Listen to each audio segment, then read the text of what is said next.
Hey there guys, it's Metro, and today we are taking a look at Yhorm the Giant, Dark Souls 3 boss, part of my bows only run. Alright, if you're new to this series, I basically kill every boss in the game with only a type of bow. No other damage is being dealt other than bows, arrows from them specifically. This one is obviously starting off the series because it's without question the most challenging, I would say. I don't know, there's some ones that have been really challenging. I did this on New Game Plus 3, which was a really bad idea, honestly. But yeah, I'm going to try to give you guys a little bit of a guide, at least show you guys a little bit about what I did on this.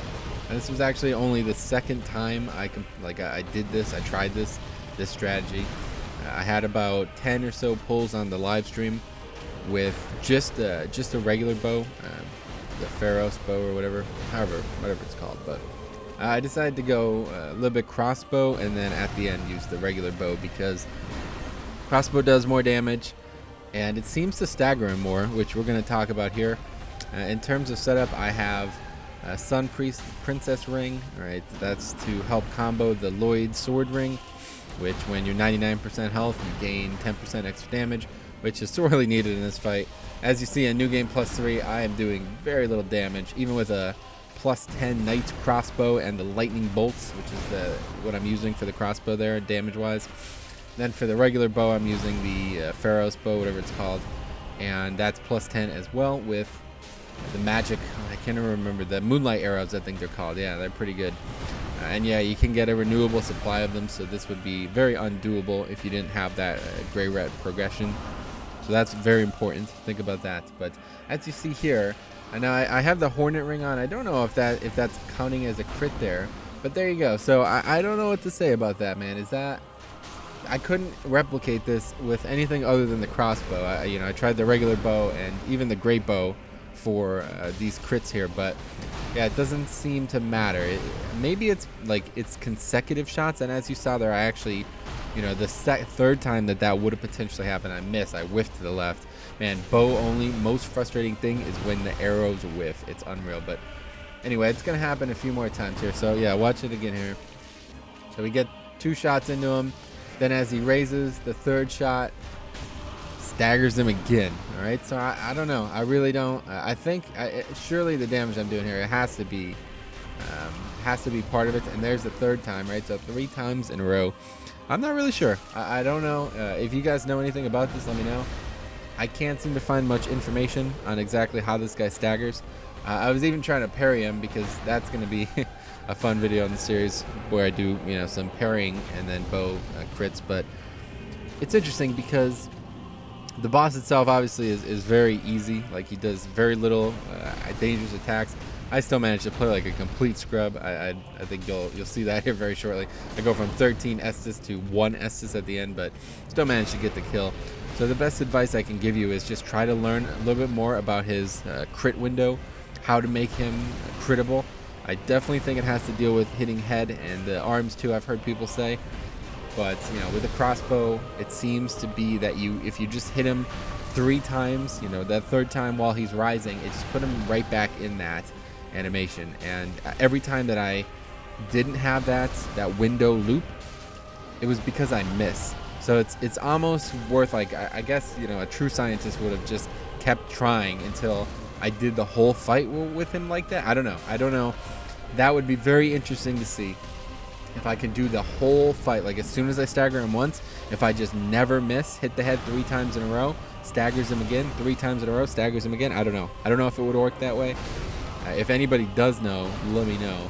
But yeah, this is 4 minutes into the video and they've still got 8 minutes to go, man. So it's a long fight. All right, let's put it that way. Now at this point, I'm already starting to think about switching here. Like I said, this is only the second time I tried with this crossbow. I only do have 43 arrows left. This is obviously a concern. If you're not going to do this, especially if you're doing this on New Game Plus something, I really should have just done this on New Game Plus, not New Game Plus 3. A lot of the bosses were made significantly harder because of their higher health pools. I do less damage overall. Just, this is really brutal when, I'm not a pro player. I'm not going to get 100%, no damage taken on a boss that takes me 12 minutes. I'm just not that good at the game, man. Maybe there are people out there who can go no damn. I mean, obviously there are, but that's the best part about this game, right? Like, you can make this challenge for yourself. So yeah, this is a real part of why I did it. But as you see, just trying to hit the head as much as possible, and it's not working out with the crossbow. So it's around this time here I'm starting to think in my head, man, I really should probably be switching. I think it does come up here shortly, but either way, I'm basically getting no damage in because, you know, the crossbow's got that load time, which is really, really, like, it makes it really difficult. So let's see what happens here. So I get the hits in, yeah, but I'm not close enough, so I'm not going to get that third hit. Oh yeah, I just choose to heal there, so I guess we'll never know, man. But either way, you can take this boss out with, you know, even 1 damage per hit.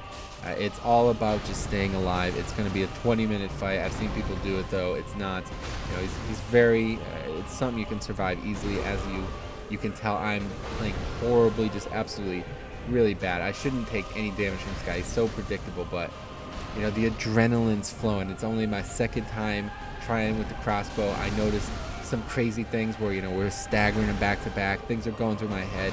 People are talking to me, and it's just like, oh man, trying to focus. It's really difficult, but this is why I love the game, man. I love the adrenaline rush.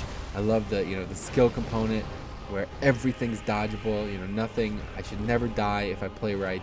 If I play poorly, I'm probably gonna get killed in like 1-2 seconds. But yeah. So really, there's not much else to say. I think we'll leave you with that. Let's see if we can think of anything else. Yeah, so like I said, I used the Hornet Ring. I don't know if it matters. I used Sun Princess Ring for just to have that extra health. As you see here, it's going to tick me over. Very useful to have that, so you don't have to keep chugging to full. Every point of damage you do with that 10% extra from the Lloyd's Sword Ring is really, really useful. And yeah, it's just going to be a long fight overall, guys. So just try to match the pattern every time he swings. Take 0 damage, keep the sword ring up, and do as much, you know, keep as ranged as possible so you can hit the head easier. And just pray that you don't whiff, man. That's the biggest thing you're going to see on some of these bosses in the series. It is incredibly frustrating. You only got 99 of these arrows, and 20 of them whiff. Oh man, is it infuriating. But anyway, thank you guys for watching. I'll let you watch the last 4 or 5 minutes here. Let's actually see what we'll see. We get another, yeah, so I just out of stamina, but don't actually hit the head there. But anyway, yeah, that's that, man. Not too crazy once you learn the patterns, and you can do enough damage to kill him in less than 60 minutes. But thanks for watching. See you guys in the next one.